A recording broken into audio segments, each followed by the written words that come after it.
नमस्कार, आप सभी लोगों का डिजिटल प्लेटफॉर्म अपेक्स क्लासेस पे आप सभी लोगों का हार्दिक स्वागत है। वीडियो के इस भाग में हम लोग आहार नाल के अगले भाग छोटी आंत के बारे में डिस्कस करने जा रहे हैं। इससे पहले वाले वीडियो में मैंने आमाशय के बारे में संपूर्ण जानकारी दे दी थी बच्चे। इस भाग में हम लोग छोटी आंत को डिस्कस करेंगे। तो छोटी आंत, आप जानते हैं छोटी आंत का अंग्रेजी में नाम क्या होता है? Small intestine. परंतु फिर भी मैं यहाँ पे आपके पास में लिख देता हूँ क्या? छोटी आंत्र। छोटी आंत्र, ये आपके पास में क्या है कि टॉपिक है हमारा। छोटी आंत आहार नाल का सबसे लंबा भाग होता है। तो पहला बिंदु मैं क्या लिख दूं यहां पे? सबसे लंबा भाग। ठीक है, सबसे लंबा भाग आहार नाल का कौन सा है? छोटी आंत है। कौन सा भाग है बेटा? छोटी आंत वाला भाग है। अब देखिए, छोटी आंत जो है आपके पास में, ये पाचन का मुख्य अंग है। अर्थात पाचन की समस्त प्रक्रियाएं यहां पे जाके समाप्त हो जाती है। समझ रहे हैं मेरी बात को? तो पाचन का मुख्य अंग क्या कौन सा है आपके पास में? छोटी आंत। पाचन का मुख्य अंग, पाचन का मुख्य अंग छोटी आंत होता है। ठीक है ना? प्रत्येक छोटी आंत के, प्रत्येक क्या एक ही होती है हमारे शरीर में, छोटी आंत के 3 भाग होते हैं: डियोडेनम, जेजुनम, इलियम। इनको मैंने अंग्रेजी भाषा में ही लिखा है आप लोगों को, आपको यही नाम याद रखने हैं। फिर भी ड्यूडेनम का कई बार हिंदी भाषा में पूछ लिया जाता है, तो ड्यूडेनम का लिख देता हूं आपके पास में। ग्रहणी कहते हैं इसको बेटा। क्या कहते हैं?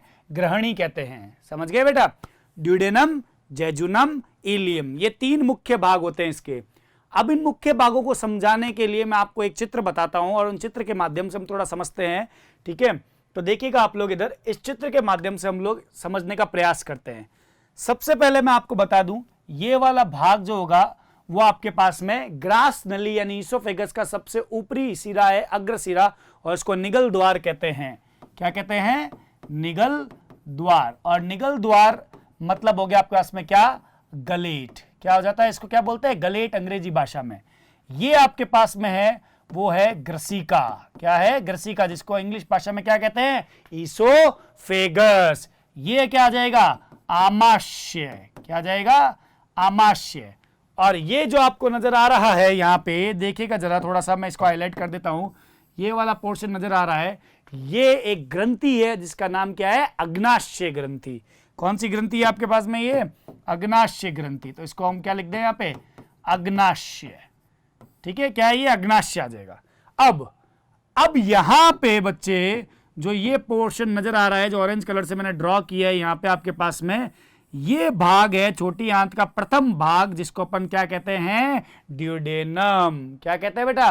ड्यूडेनम कहते हैं। दिख रहा होगा आप लोगों को बेटा? तो इसका नाम मैं यहां पे लिख देता हूं क्या? ड्यूडेनम यानी ग्रहणी। ठीक है, तो यहां मैंने लिख दिया क्या? ड्यूडेनम। आप जानते हैं आमाशय जो है, वो आमाशय का अंतिम भाग पाइलोरिक होता है। पीछे वाले वीडियो में बताया था मैंने आप लोगों को। और यहां पे एक क्या होता है? अवरोधिनी होती है, और उस अवरोधिनी को अपन क्या कहते हैं? पाइलोरिक अवरोधिनी कहते हैं। तो क्या मैं इसका नाम लिख सकता हूं यहां पे? पाइलोरिक अवरोधिनी। स्पिंक्टर अंग्रेजी भाषा में कहते हैं बेटा, स्पिंक्टर, है ना? पाइलोरिक अवरोधिनी। उसी के साथ जब ये ग्रास नली ग्रसिका आमाशय में खुलती है, तो यहां पे भी एक अवरोधिनी होती है, और उस अवरोधिनी का नाम भी क्या होता है आपके पास में? जठर ग्रसिका अवरोधनी या कार्डियक अवरोधनी। क्यों कार्डियक? क्यों? क्योंकि वो आमाशय के कार्डियक भाग में खुलती है। इसका पूरा विवरण मैंने आप लोगों को पीछे वाले वीडियो में दे दिया था, आमाशय के पहले भाग वाले में। तो ये आपके पास में कौन सी हो जाएगी? कार्डियक अवरोधिनी। क्या लिख दूं मैं इसको? कार्डियक अवरोधिनी लिख देता हूं बेटा इसको, है ना? तो ये बात आप ध्यान रखिएगा। अब ये जो छोटी आंत का प्रथम भाग है, ये कौन सा है? ड्यूडेनम है। ड्यूडेनम, किसी भी तरह का ड्यूडेनम में कोई भी वलन नहीं होता है, मतलब कॉइल्ड नहीं होता है, वलयाकार नहीं होता है। समझ हो ना? कुंडलित नहीं होता है ये। तो ड्यूडेनम के बारे में पहले हमको लिखना होगा। ड्यूडेनम कुंडलित भाग नहीं होता है बिल्कुल भी, है ना?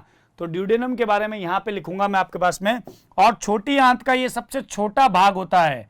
ठीक है, छोटी आंत का सबसे छोटा भाग है ये। तो क्या लिख दूं बेटा आपके पास में? अकुंडलित भाग। सबसे पहला क्या लिख दूंगा? अकुंडलित भाग। शायद नहीं, 25 सेंटीमीटर इसकी क्या होती है? लंबाई होती है। छोटी आंत का सबसे छोटा भाग, छोटी आंत का सबसे छोटा भाग जो है वो यही है बेटा, समझ गए। अगले नंबर पे मैं बात करता हूं यहां पे ड्यूडेनम के बारे में ही, आप लोग देखते रहिएगा। ड्यूडेनम जो है छोटी आंत, जैसे छोटी आंत में लिखा है पाचन का मुख्य अंग, और छोटी आंत में भी बात करूं तो ड्यूडेनम जो है वो पाचन का मुख्य अंग है, ठीक है। पाचन की प्रक्रिया ड्यूडेनम में समाप्त हो जाती है। तो यह पाचन का मुख्य अंग है। कौन सा अंग है? मुख्य अंग है, समझ गए बेटा। इसकी आकृति जो होती है बेटा यू या सी आकार की होती है। कैसी होती है? यू या सी आकार की आकृति होती है, सी आकार का, समझ गए। ये बिंदु आपको ड्यूडेनम में याद रखने होंगे। कैसे बताया मैंने आपको यू या सी आकार का? आप लोग देखिएगा जरा थोड़ा सा, ये आपको नजर आ रहा है। अगर मैं इसको इस तरीके से बना रहा हूं तो ये ऐसे अगर देखें तो सी की भांति है, और अगर ये यूं घूम जाए थोड़ा सा, जो कि होता भी है, तो उसको अपन क्या कहेंगे? यू आकार का। तो यहां पे क्या है बेटा, आपके पास में सी या यू आकार दोनों लिख दोगे तो आप सेफ रहोगे, है ना। तो सी या यू आकार का रहेगा। अब मैं यहां पे बता देता हूं, जो कुंडलित भाग आपको नजर आ रहा है यहां पे, जो मैंने आपको ब्लू कलर से ड्रॉ करके दिखाया है आप लोगों को, जिसपे अभी ट्यूबलाइट लग रही है यानी हाईलाइट हो रहा है, ये आपके पास में ये भाग आपके पास में होता है कौन सा? जेजुनम वाला भाग होता है बेटा। कौन सा होता है? जेजुनम। तो मैं लिख देता हूं यहां पे क्या? जेजुनम। जेजुनम जो है वो कुंडलित भाग है, मध्य वाला भाग है, लगभग इसकी लंबाई 1 मीटर होती है। जेजुनम के अगला जो भाग होगा वो आपके पास में कौन होगा? इलियम होगा। कौन होगा? इलियम। इलियम और भी ज्यादा कुंडलित भाग होता है और सबसे ज्यादा लंबा भाग होता है छोटी आंत का। वो कौन सा होता है? इलियम ही होता है बच्चे। इलियम जो है बेटा आगे जाकर के बड़ी आंत के पहले भाग सिक्कम में खुलता है। तो बड़ी आंत का पहला भाग ये आपके पास में है, क्या रे? सिक्कम। सिक्कम में कौन खुल रहा है? यहां पे छोटी आंत का लास्ट भाग। छोटी आंत का लास्ट भाग कौन सा है? इलियम। बड़ी आंत का प्रथम भाग कौन सा है? सिक्कम। तो इलियम किस में खुलेगा? सिक्कम में। परंतु यहां पे क्या होता है बेटा, आपके पास में कपाट होता है। क्या होता है? एक तरह का कपाट होता है, इसको बोलते हैं इलियोसिकल कपाट। यह कपाट क्या करता है कि आगे भोजन जाएगा नहीं जाएगा, वो सबका नियंत्रण जो है वो किसके हाथ में? इसी कपाट के हाथ में। जैसा अवरोधिनी का कार्य होता है वैसा ही इस कपाट का कार्य होता है ना। या जो अपच खाना है उसको पीछे जाने से क्या करेगा? रोकने का काम भी करेगा। तो इसका नाम होता है आपके पास में इलियोसिकल वॉल्व बोलते हैं वैसे तो इसको, लेकिन इलियोसिकल कपाट, यहां पे शुद्ध हिंदी लूं तो कपाट बोलेंगे हम लोग। इसी कपाट के माध्यम से इलियम जो है वो सिक्कम के अंदर खुलता है। सिक्कम के द्वारा एक अंगुली नुमा एक अंग भी निकलता है। इसका नाम होता है आपके पास में कृमि रूपी परिशेषिका, यानी वर्मी फॉर्म अपेंडिक्स बोलते हैं इसको, ठीक है। इसका विवरण हम लोग बड़ी आंत के वीडियो में और पढ़ेंगे, लेकिन यहां पे मैं बता देता हूं आपको, ये क्या आ जाएगा? कृमि रूपी परिशेषिका आ जाएगा। कृमि रूपी परिशेषिका, है ना। कृमि रूपी परिशेषिका कहते हैं बेटा इसको, और इसका अंग्रेजी नाम क्या आ जाएगा? अपेंडिक्स। क्या आ जाएगा? अपेंडिक्स भी कहते हैं इसको, है ना। तो ये बात भी आपको ध्यान रखनी होगी बच्चे। और आपको ये भी बता दूं, ये जो संपूर्ण भाग है या भागे वाला, ये आपके पास में बड़ी आंत का भाग है। इसको हम लोग यहाँ पे लेबल नहीं कर रहे हैं, नाम नहीं दे रहे हैं। क्यों? क्योंकि यहाँ पे हम लोग छोटी आंत के ऊपर फोकस कर रहे हैं, इस वजह से। समझ गए होंगे यहां तक बात आप लोग, ठीक है। इधर की ओर जो है बेटा लीवर आता है, लीवर का इंसर्शन रहेगा इधर की ओर इस तरीके से। उसके बारे में भी हम लोग आगे बात करेंगे अगले से अगले वीडियो के अंदर। ये लीवर रहेगा यहाँ पे। छोटी आंत में जो अग्नाशय है, अग्नाशय से एक नलिका निकलती है। ये नलिका भी क्या होती है आपके पास में? ड्यूडेनम में आकर के खुलती है कुछ इस प्रकार। ये भी क्या कैसे खुलती है वो सब भी हम लोग आगे से आगे के वीडियो में डिस्कस करेंगे बेटा। तो पहले हम लोग किसके बारे में लिख दें? जेजुनम के बारे में लिख देते हैं कुछ बिंदु। जेजुनम के बारे में प्रथम बिंदु आपके पास में क्या आ जाएगा? यह कुंडलित भाग है। कैसा है? कुंडलित भाग। कितनी होती है इसकी? लगभग 1 मीटर तक क्या होता है? ये लंबा होता है। छोटी आंत का ये मध्य का भाग है, ठीक है। कौन सा भाग है? मध्य का भाग है। इलियम, इलियम के बारे में भी हम लोग बिंदु लिख दें। अंतिम तथा सबसे लंबा, अंतिम तथा सबसे लंबा भाग जो है वो कौन सा है आपके पास में? इलियम का है बच्चों। कौन सा है? इलियम का भाग है। ये बात आप ध्यान लगाइएगा, यहां पे इलियम का भाग है, अंतिम तथा सबसे लंबा भाग है। और इलियम भाग किस में खुलता है आगे जाकर के? इलियम भाग आगे जाके खुलता है सिक्कम में, जो किसका है? बड़ी आंत का प्रथम भाग। तो इसका विवरण बाकी वाला यहां लिख रहा हूं, आप लोग देखिएगा थोड़ा सा इस जगह पे कि इलियम सिक्कम में किसके द्वारा खुलेगा? इलियो सिक्कम कपाट द्वारा खुलता है। समझ गए? ये बात आपको यहां पे याद रखनी होगी बेटा, ठीक है। और जेजुनम और इलियम के बारे में एक और खास बात बता दूं, इलियम की वैसे जब लगभग लंबाई 2 मीटर तक होती है, ठीक है। अत्यधिक कुंडलित भाग है ये। कैसा है? अत्यधिक कुंडलित भाग है ये। कैसा है? अत्यधिक कुंडलित भाग। कौन है आपके पास में? इलियम वाला भाग है। समझे बेटा? अब जो आपके पास में ये दोनों भाग होते हैं, जेजुनम और इलियम, ये जो दोनों भाग है, ये दोनों भाग का मुख्य कार्य होता है, ये मुख्य अंग होते हैं किसके? अवशोषण के। तो यहां पे एक बिंदु लिखना होगा मुझे, जिसमें मैं लिखूंगा जेजुनम एवं इलियम अवशोषण के पचित भोज्य पदार्थ का अवशोषण बेटा है ना, अवशोषण के मुख्य अंग है। प्रथम वीडियो में मैंने बताया था पाचन के मुख्य 5 स्टेप होंगे कार्यकी के। कौन कौन से होंगे बेटा आपके पास में? भोजन का अंतर्ग्रहण, पाचन, फिर कौन सा होता है? अवशोषण, फिर स्वांगीकरण, फिर बहिक्षेपण। तो ये अवशोषण की बात कर रहा हूं मैं यहाँ पे, ठीक है ना। तो जेजुनम इलियम जो है उसका वो क्या है? अवशोषण के मुख्य अंग है, यानी यहाँ पे मुख्यतः क्या होता है? अवशोषण होता है। ये बात आपको याद रखनी होगी बेटा। तो पहला भाग कौन सा हो गया आपका? ड्यूडेनम, दूसरा जेजुनम, और तीसरा कौन सा हो गया? इलियम वाला भाग हो गया। और चित्र के माध्यम से भी मैंने आपको सारे भाग के बारे में इसमें बता दिया है। बच्चों अब हम लोग डिस्कस करेंगे छोटी आंत की औत्तिकी के बारे में। औत्तिकी मतलब हिस्टोलॉजी। और औत्तिकी के बारे में मैं पहले से आपको बता चुका हूं। औत्तिकी का एक वीडियो आया था, उसमें भी मैंने आपको सारा बताया था, जिसमें 4 स्तर होते हैं। 4 स्तर में पहला स्तर सिरोसा होता है, दूसरा पेशीय स्तर, तीसरा अधश्लेष्मिका, और चौथा कौन सा होता है? श्लेष्मिका। लेकिन यहां पे आहारनाल की इस भाग की, छोटी आंत के भाग की औत्तिकी बहुत इंपॉर्टेंट है, तो आप लोग बहुत अच्छे से सुनिएगा, है ना। उससे पहले मैं बता दूं कि औत्तिकी को पढ़ाने से पहले मैं आपको बता देता हूं कि जो छोटी आंत है वो पूर्ण रूप से एक ग्रंथि की तरह कार्य करती है, जिसको छोटी आंत ग्रंथि कहते हैं, ठीक है ना। तो यहां पे अपन लोग क्या करते हैं, एक पहला बिंदु लिख रहा हूं मैं यहां पे आपके पास में, वो ध्यान लगाइएगा।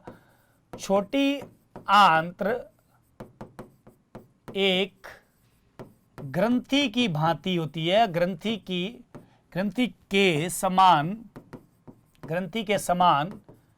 कार्य करती है। समझ गए? क्या लिखेंगे हम लोग? ग्रंथि के समान कार्य करती है। ये बिंदु आपको यहां पे लिखा हुआ, या ये बिंदु आपको पता होना चाहिए बेटा यहां पे। समझ गए ना इस बात को? ये ध्यान रखिएगा। अब अगर मैं औत्तिकी की बात करता हूं, तो औत्तिकी के लिए चित्र बना रहा हूं। चित्र यहां पे थोड़ा उल्टा बना रहा हूं ताकि मेरे को कुछ चीज समझानी है। इसमें कोई दिक्कत वाली बात नहीं बेटा। सबसे बाहर की तरफ अपने पास में क्या आ जाएगा? सिरोसा। और सिरोसा किसका होता है आपके पास में? सरल, सल्की, उपकला, उत्तक। याद रखा करो बेटा, है ना, याद रखना है इस चीज को। फिर इसके अंदर की और क्या आ जाता है बेटा आपके पास में? अनुदैर्ध्य पेशी आ जाएगी। तो ये आपके पास में कौन सी पेशी आ गई? अनुदैर्ध्य पेशी। समझ गए? अनुदैर्ध्य पेशी के बाद में कौन सी पेशी आ जाएगी आपके पास में? वर्तुलाकार पेशी आ जाएगी। तो ये आपके पास में कौन सी पेशी बता दी मैंने? वर्तुलाकार पेशी। सेम चीज है, जहां पे अलग होगा वहां पे मैं बताऊंगा आप लोगों को।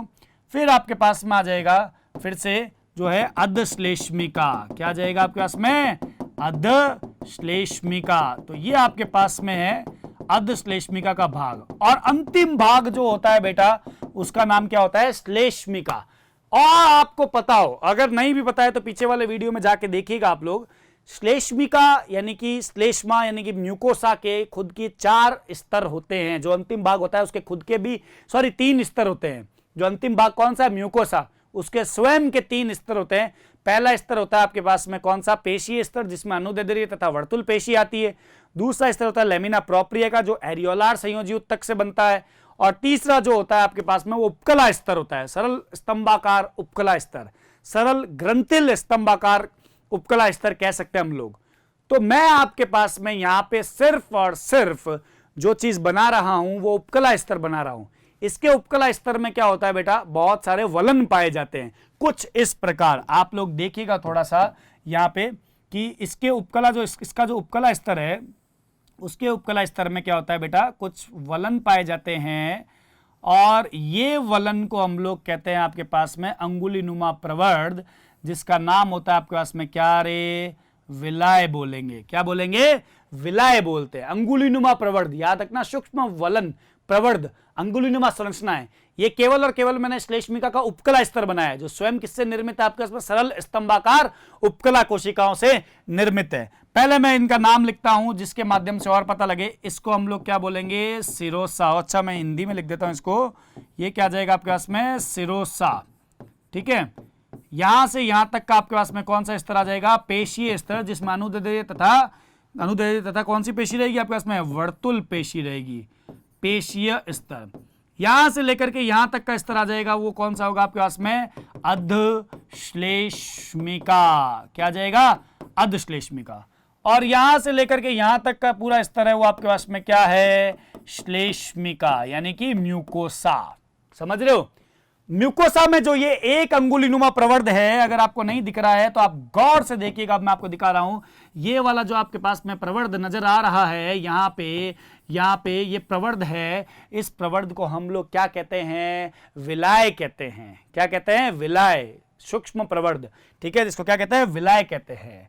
ठीक है, तो ये आपके पास में क्या होता है, प्रवर्ध, जिसका नाम हम लोग क्या रख रहे हैं यहाँ पे, प्रवर्ध है ये अंगुलीनुमा प्रवर्ध, इसको अंग्रेजी भाषा में विलाय कहते हैं। और आपको विलाय ही याद रखना है, ये ध्यान रखिएगा। अब क्या होता है, प्रत्येक विलाय में क्या होता है आपके पास में, नीचे की तरफ क्या होता है, नलिकाकार रूपी संरचना होती है, ऐसे जो अंदर की तरफ यूं डूबी हुई सी होती है, अंदर की तरफ ऐसे धसी हुई होती है। विलाय के अंदर की ओर इस भांति धसी हुई होती है। और इस संरचना को, इस गर्त रूपी संरचना को हम लोग कहते हैं लीबरकुहन की गर्तिकाएं। क्या कहते हैं, लीबरकुहन की गर्तिकाएं। क्या कहते हैं, लीबरकुहन की गर्तिकाएं। तो ये संपूर्ण जो मैंने बनाया, ये आपके पास में क्या है, अंगुलीनुमा प्रवर्ध, इनको विलाय कहते हैं। एक विलाय का, यानी एक विलाय को अपन विलस कहेंगे। खाली एक के बारे में पढ़ेंगे तो उसको अपन विलस कहेंगे। देखिए मैं फिर से कह दूं, दोहरा दूं, जो विलाय है उसके अंदर की ओर धसे हुए क्या होती है, कुछ गर्तनुमा संरचना होती है, उसको लीबरकुहन की गर्तिकाएं कहते हैं। इन गर्तिकाओं का क्या रोल होगा वो मैं भी आपको बताऊंगा बेटा। ठीक है, ये छोटी आंत संपूर्ण रूप से ग्रंथि के समान कार्य करती है, ये भी बात आप याद रखिएगा। अब मैं आपके पास में औत्तिकी को और डिटेल में लेके जाना चाहता हूं और केवल एक विलस की संरचना बना करके दिखाना चाहता हूं आप लोगों को। तो देखिएगा जरा इधर की तरफ आप लोग, हम लोग बात करने जा रहे हैं कि एक या दो विलस की संरचना अगर हम लोग बात करें तो किस भांति बनेगी, वो देखिएगा आप लोग। यहां पे बता रहा हूं आपको, है ना। तो यहां पे आपके पास में क्या आ रहा है, एक विलस या एक विलाय की भांति मैं संरचना बनाने का प्रयास कर रहा हूं। समझिएगा बेटा, है ना। अच्छा, इसको अपन क्रिपेटस ऑफ लीबरकुहन, यानी कि अगर मैं लीबरकुहन की गर्तिका भी बता दूं साथ में तो मुझे अच्छा लग जाएगा। तो मान लीजिए मैंने यहाँ पे कुछ गर्तिका बता दी और फिर मैंने यूं ऐसे फिर से एक और विलस बना दिया। तो मैं यहाँ पे एक दो विलस के बारे में आपको समझाने का प्रयास कर रहा हूं, आप बहुत अच्छे से सुनिएगा। ये जो एक है वो आपके पास में क्या है, विलस है। क्या है आपके पास में, विलस आ रहा है। ठीक है, और मेरे को थोड़ा सा और अजीब लग रहा है तो मैं इसको और मोटा करूंगा थोड़ा सा। ठीक है, तो यहाँ पे आपके पास में ये चीज आ गई और यहाँ पे आपके पास में फिर से एक विलस है। अब ठीक है, क्यों, क्योंकि थोड़ा दोनों बराबर रहेगा इसलिए, है ना, थोड़ा सा तो ध्यान रखना पड़ता है बेटा, है ना। तो ये आपके पास में एक विलस है। अब होता क्या है बेटा, ये जो विलस है, ये जो एक है, जो प्रवर्ध है, इसके बाहर की ओर भी क्या होती है, सूक्ष्म प्रवर्ध नुमा सरल स्तंभाकार कोशिकाएं पाई जाती है, जो इसको पूर्ण रूप से क्या करती है, घेरे रहती है। किस प्रकार मिलेगी देखिएगा जरा थोड़ा सा आप लोग इधर। ये जो है वो इसमें भी क्या होते हैं, जैसे अंगुलीनुमा प्रवर्ध पाए जा रहे हैं। जैसे मैं ये कोशिका बना रहा हूं, देखो ये कोशिका बनाई, इसमें प्रवर्ध है ये, फिर आगे फिर इसमें प्रवर्ध है ये, और आगे आगे।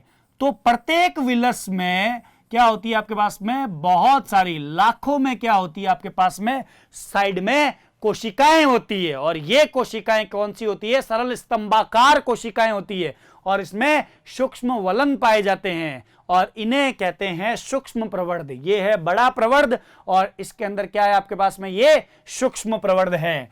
तो यहां पे मैं आपके पास में कुछ सूक्ष्म प्रवर्ध के बारे में बता देता हूं। कुछ इस प्रकार से होगा ये सूक्ष्म प्रवर्ध, समझ गए।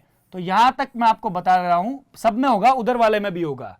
तो पहले मैं इसमें नाम भी लिखता हूं साथ साथ में। तो इसका नाम मेरे पास में आ जाएगा क्या बेटा, इसका नाम हो जाएगा सूक्ष्म प्रवर्ध। क्या हो जाएगा, सूक्ष्म प्रवर्ध। और सूक्ष्म प्रवर्ध को अंग्रेजी भाषा में बोलते हैं बेटा माइक्रोविलाय। क्या बोलते हैं, माइक्रोविलाय। और यहां से लेकर के ये जो आपके ये एक बॉर्डर बन गया है, इसके बाहर की तरफ एक बॉर्डर होता है ना, जैसे बॉर्डर बन गया है, इसको बोलते हैं ब्रश बॉर्डर। क्या बोलते हैं, ब्रश बॉर्डर। तो यहां पे लिखूंगा ब्रश बॉर्डर लाइक दिख रहा है ये आपके पास में, क्या हो जाएगा, ब्रश बॉर्डर लाइक आ जाएगा आपके पास में। तो बॉर्डर आ गया ये आपके पास में, ब्रश बॉर्डर बन गया। यहां तक फंडा क्लियर है बेटा आपके पास में, देखिएगा बहुत अच्छे से सुनिएगा बेटा, यहां पे बहुत इंपॉर्टेंट चीज है। इसका नाम हम लोग पहले से जानते हैं, इसको बोलते हैं लिबरकुहन की गर्तिकाएं। क्या बोलते हैं, लिबरकुहन की गर्तिकाएं, है ना। क्या बोलेंगे, लिबरकुहन की गर्तिकाएं बोलेंगे। अभी बताऊंगा आपको इसका क्या रोल रहेगा लिबरकुहन की गर्तिका का भी, आप लोग बहुत अच्छे से सुनिएगा। आप जानते हैं कि इसके नीचे की ओर यहां पे जो रहेगा वो आपके पास में क्या रहेगा, अधश्लेष्मिका। क्या रहेगा आपके पास में, अधश्लेष्मिका। तो ये किसका स्तर आ गया आपके पास में, अधश्लेष्मिका का आ गया, सब म्यूकोसा का आ गया। आप लोगों को यह भी पता होगा बच्चों कि अधश्लेष्मिका में क्या होता है कि लसिका वाहिनियां, रुधिर वाहिनियां, तंत्रिकाएं आदि पाई जाती है। तो ये जो लसिका वाहिनियां, रुधिर वाहिनियां या ये तंत्रिकाएं आदि होती है, वो क्या होती है आपके पास में, इस विलस के अंदर भी प्रवेश करती है, कुछ इस प्रकार से, है ना।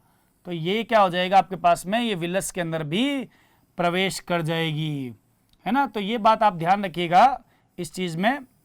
ये इस प्रकार से, ये एक बड़ी लसिका वाहिनी है। क्या है ये, बड़ी लसिका वाहिनी है, ठीक है ना। और ये लसिका वाहिनी इसके अंदर भी पाई जाएगी। तो हम लोग यहाँ पे भी इसको बना देते हैं।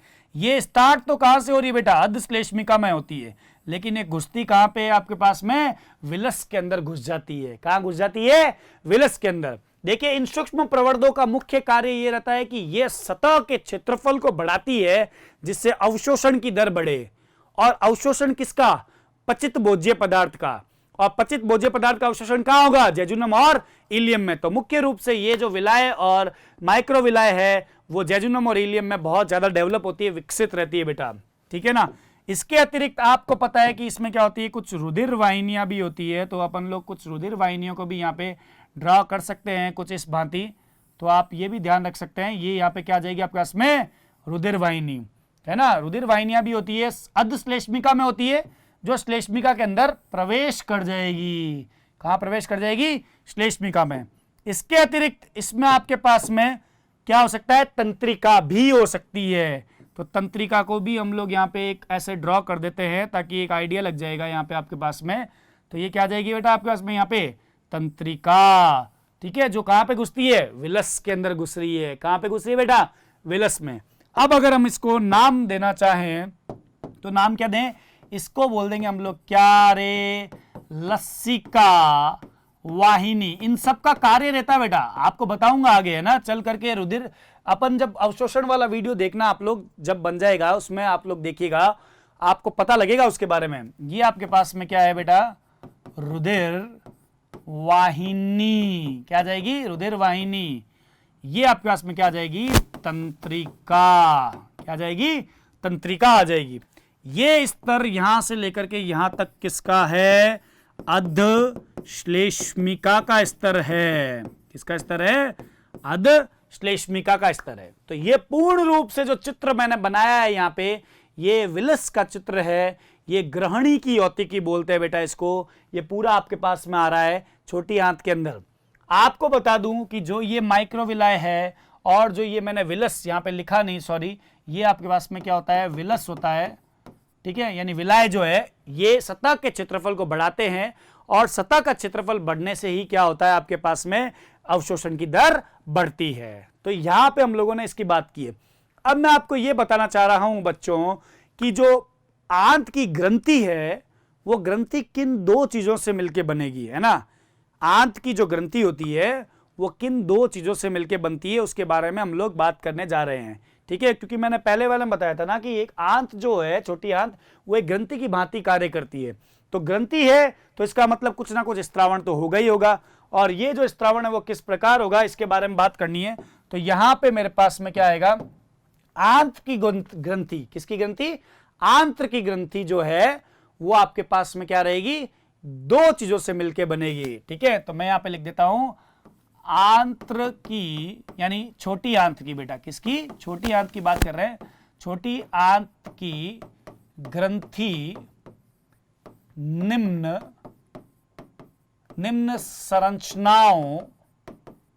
संरचनाओं से निर्मित होती है। क्या होती है, निर्मित होती है। ये दो संरचनाएं कौन कौन सी है देखिएगा जरा आप लोग। यहां पे एक आपके पास में आ जाएगा और ये आपके पास में दूसरा। पहला संरचना का नाम होगा लिबरकुहन की गर्तिकाएं, ठीक है। तो क्या आ जाएगा आपके पास में, लिबरकुहन की गर्तिकाएं, ये आपके पास में इसमें पहले नंबर पे आ जाएगा बेटा। दूसरा होगा इसके अंदर, वो होगा आपके पास में कौन सा रे, ब्रूनर ग्रंथि। क्या आ जाएगा, ब्रूनर ग्रंथि। थोड़ा सा आपको इसमें विवरण फिर से दे देता हूं चित्र के माध्यम से ही कि लिबरकुहन की गर्तिकाएं कहां मिलेगी। मैं यहां पे आपके पास में नलिका रूपी प्रवर्ध नहीं बना रहा हूं, सिर्फ आपको दर्शाने के लिए बताऊंगा। और इधर भी मैं आपको बता दूंगा कि ब्रूनर की ग्रंथियां कहां पे पाई जाएगी, वो भी आपको यहां पे बेहद अच्छे से ध्यान रखना होगा, ठीक है। तो यहां पे आपके पास में सबसे पहले आप जानते हैं कि इधर की तरफ, जैसे ये बता रहा हूं आपको, यहां पे क्या मिलेगा आपके पास में, लिबरकुहन की गर्तिकाएं मिलेगी। तो सबसे पहले हम इसको नाम दे देते हैं, ये क्या जाएगा आपके पास में, लिबर, या अपन डायरेक्ट लिख देते हैं गर्तिकाएं, ऊपर लिखा हुआ ही है ना। तो ये आ जाता है आपके पास में गर्तिकाएं। क्या आ जाएगी, गर्तिकाएं। समझ गए बेटा, ये बात आपको ध्यान रखनी है। गर्तिकाएं, लिबरकुहन की गर्तिकाएं छोटी आंत के समस्त भाग में पाई जाएगी, म्यूकोसा में, है ना।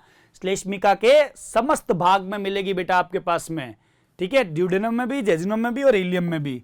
तो एक बिंदु यहां पे क्या लिख दे हम लोग इसके बारे में, ये गर्तिकाएं छोटी आंत्र के श्लेष्मिका के, किसके, श्लेष्मिका के समस्त भाग, छोटी आंत के समस्त भाग की श्लेष्मिका, इसको ऐसे लिखना होगा बेटा, ये थोड़ा सा गड़बड़ लग रहा है, ठीक है। छोटी आंत के समस्त भाग की श्लेष्मिका में पाई जाती है। मतलब क्या हो गया इसका, पाई जाती है मतलब ड्यूडेनम, जेजुनम, इलियम तीनों में मिलेगी आपके पास में।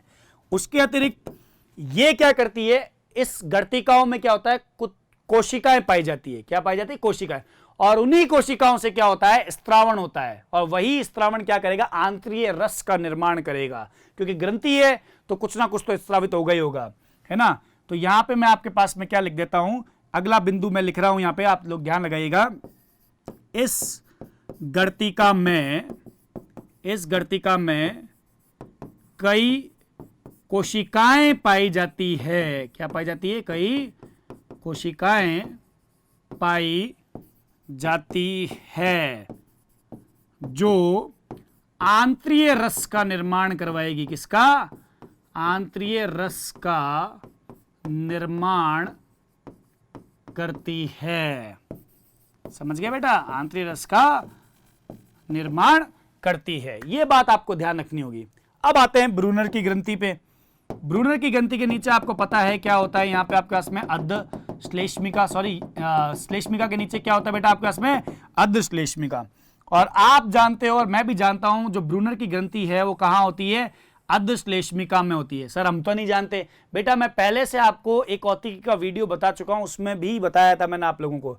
लेकिन इसका जो स्त्रावण है वो कहां जाता है आपके पास में? श्लेष्मिका स्तर में जरूर जाएगा।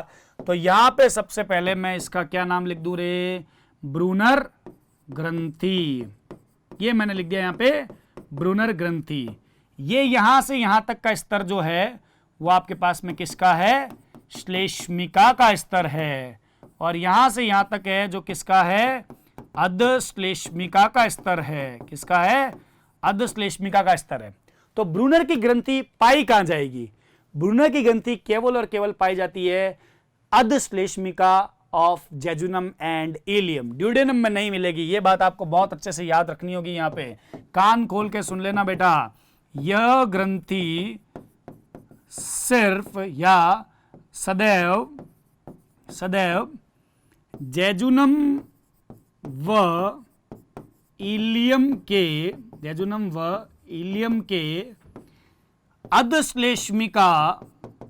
अधश्लेष्मिका में पाई जाती है।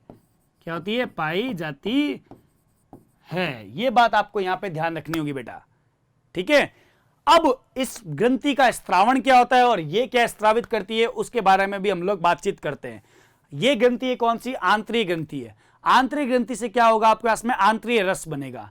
तो आंतरिक रस का संगठन क्या होता है उसके बारे में बातचीत करते हैं। देखिएगा इधर आप लोग, आंतरिक हेडिंग क्या लगा रहा हूं मैं यहां पे आपके पास में? आंतरिक रस का संगठन, ठीक है। आंतरिक रस का संगठन दो प्रकार से होगा, यानी दो चीजें इसमें शामिल होगी। किस किस का स्त्रावण शामिल होगा वो देखिएगा आप लोग। लिबरकुहन की गर्तिकाओं का स्त्रावण प्लस क्या लिख दूं मैं यहां पे? ब्रूनर ग्रंथि का स्त्रावण। क्या जाएगा? ब्रूनर ग्रंथि का स्त्रावण। इन दोनों स्त्रावण को मैं मिला दूंगा तो मेरे पास में क्या बन जाएगा रे? आंतरिक रस बन जाएगा, जिसका अंग्रेजी में बहुत इंपॉर्टेंट नाम है सक्कस एंट्रिकस। क्या बोलते हैं इसको? सक्कस एंट्रिकस बोलते हैं। बात समझ में आई आप लोगों को? नहीं आई क्या? अभी बता देते हैं। और बातचीत करनी है हमको इसमें। ब्रूनर की ग्रंथि का जो स्त्रावण होता है वो दो चीजें होती है, एक होता है जल और ये और क्या स्त्रावण करती है? क्षारीय रस। क्या करती है? क्षारीय रस का स्त्रावण करती है। अर्थात आमाशय से जो भोजन आता है वो अम्लीय प्रवृत्ति का होता है और इसको क्षारीय प्रवृत्ति में ढालने का काम किसका हो जाएगा? मुख्य रूप से ब्रूनर की ग्रंथि का हो जाएगा। उसके अलावा लिबरकुहन की गर्तिकाओं में भी क्या होता है बेटा आपके पास में? कुछ कोशिकाएं पाई जाती है और उन कोशिकाओं से क्या होता है? अलग अलग चीजों का, अलग अलग एंजाइम वगैरह का स्त्रावण होता है। तो लिबरकुहन की गर्तिकाओं के स्त्रावण में मुख्य रूप से क्या रहेगा? ये एंजाइम, हार्मोन तथा श्लेष्मा का स्त्रावण करती है। अब ये कौन कौन सी कोशिकाएं कौन सा स्त्रावण करती है वो भी मैं आपको थोड़ी देर में बताऊंगा, आप लोग देखिएगा। उससे पहले बता दूं, ये जो आंतरिक रस है, इस आंतरिक रस का मात्रा कितनी होती है? 1 से 2 लीटर प्रतिदिन मानव शरीर में ये स्त्रावित होता है। इसका जो पीएच रहता है आपके पास में 8.2 से 8.8, अर्थात कितना कैसा रहेगा? क्षारीय प्रवृत्ति का रहेगा। कैसी प्रवृत्ति का रहेगा? क्षारीय प्रवृत्ति का। ये बात आप ध्यान लगाइएगा बेटा, है ना। अब मैं आपको बताने जा रहा हूं कि लिबरकुहन की गर्तिकाओं से कौन कौन सी कोशिकाएं पाई जाती है उसमें और वो क्या क्या स्त्रावित करती है। तो अपन लोग यहां पे बात कर रहे हैं गर्तिकाओं की कोशिकाएं, है ना। गर्तिकाओं की कोशिकाएं, तो कौन कौन सी कोशिकाएं इसमें पाई जाएगी वो समस्त विवरण मैं आपको यहां पे दे रहा हूं। आप लोग बहुत अच्छे से देखिए। पहले नंबर पे होता है पेनेथ कोशिका। कौन सी हो जाएगी? पैनेत कोशिका। अभी इनका विवरण लिखूंगा आगे कौन कौन सी चीज स्त्रावित कर रही है। दूसरे नंबर पे मैं बता देता हूं आप लोगों को गॉबलेट या श्लेष्मा कोशिका।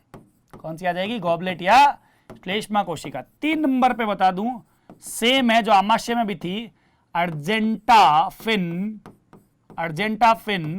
कोशिका। क्या जाएगी? अर्जेंटाफिन कोशिका। 4 नंबर पे एक नई कोशिका की एंट्री हो रही है, वो देखेगा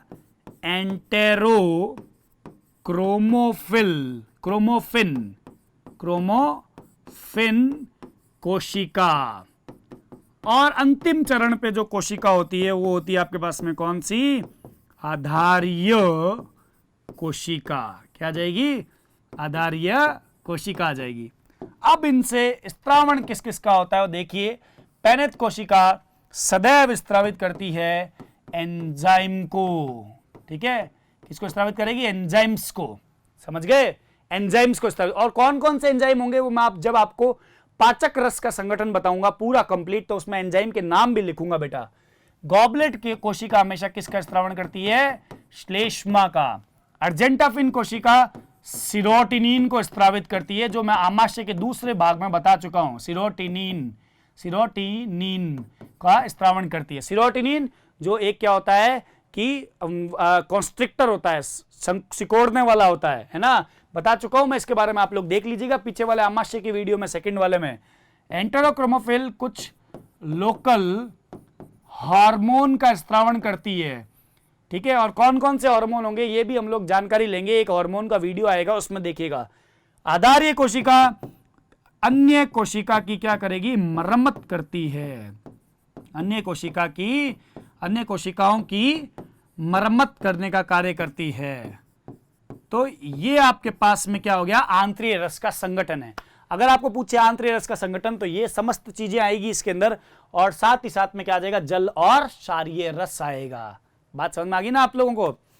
अब इस टॉपिक में अंतिम चरण की ओर चलते हैं और एक और बात करते हैं जिसका मैंने औतिकी के वीडियो में भी बताया था। एक चीज और मिलती है छोटी आंत में जिसका नाम क्या है? पेयर्स पैचेज या समूह। ठीक है, क्या मिलता है? पेयर्स पैचेज या समूह। पेयर्स पैचेज या समूह एक प्रकार के लसिकांग होते हैं, और जो लसिकांग होते हैं वो सदैव किसमें मदद करते हैं? आपके पास में प्रतिरक्षा तंत्र को बढ़ाने में मदद करते हैं। तो ये क्या होता है आपके पास में? लसिकांग है। ठीक है, तो प्रतिरक्षा में मदद करेंगे। दूसरा बिंदु याद रखने वाला है, ये पाए कहां जाते हैं? ये सदैव किसमें मिलेंगे आपके पास में? इलियम तथा जेजुनम के श्लेष्मिका स्तर में मिलेंगे। ये सदैव इलियम तथा जेजुनम के श्लेष्मिका स्तर में पाए जाते हैं। समझ गए क्या बेटा आप लोग? तो याद रखिएगा इस चीज को, यह बिंदु बहुत इंपॉर्टेंट है, इलियम तथा जेजुनम का श्लेष्मिका स्तर। और जो ब्रूनर की ग्रंथि थी वो कहां थी? अधश्लेष्मिका ऑफ, किसमें थी आपके पास में? अधश्लेष्मिका ऑफ ड्यूडेनम में, है ना? याद रखना इस चीज को।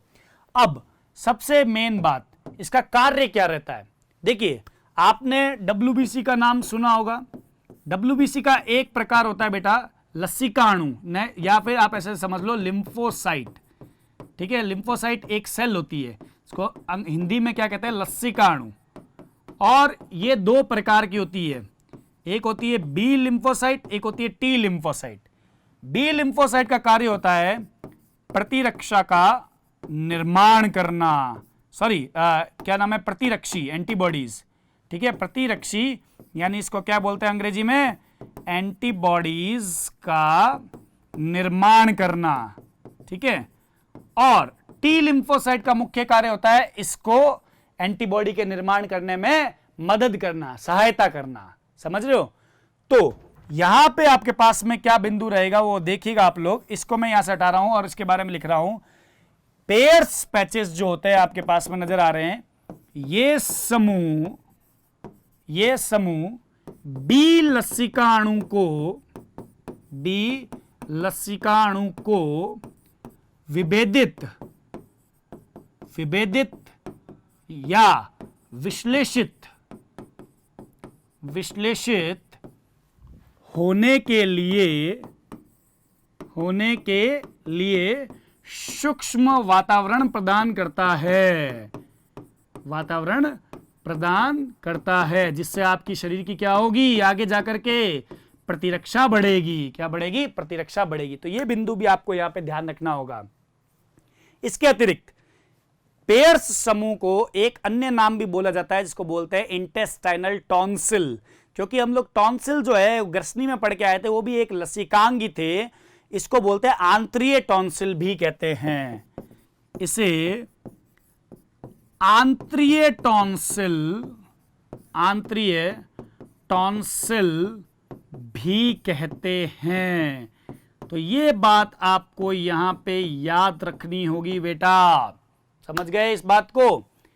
तो यहां तक के वीडियो में हम लोगों ने स्मॉल इंटेस्टाइन यानी छोटी आंत के बारे में पूर्ण रूप से जानकारी प्राप्त कर ली है। छोटी आंत का पूरा डिटेल पढ़ लिया औतिकी के साथ में हम लोगों ने। अगले वीडियो में मैं आपके पास में बड़ी आंत के ऊपर चर्चा करूंगा। समझ आए मेरी बात को? तब तक आप सुरक्षित रहिए, पढ़ते रहिए और जितना ज़्यादा हो सके इस वीडियो को शेयर कीजिए, चैनल को सब्सक्राइब कीजिए और वीडियो को लाइक कीजिए। धन्यवाद।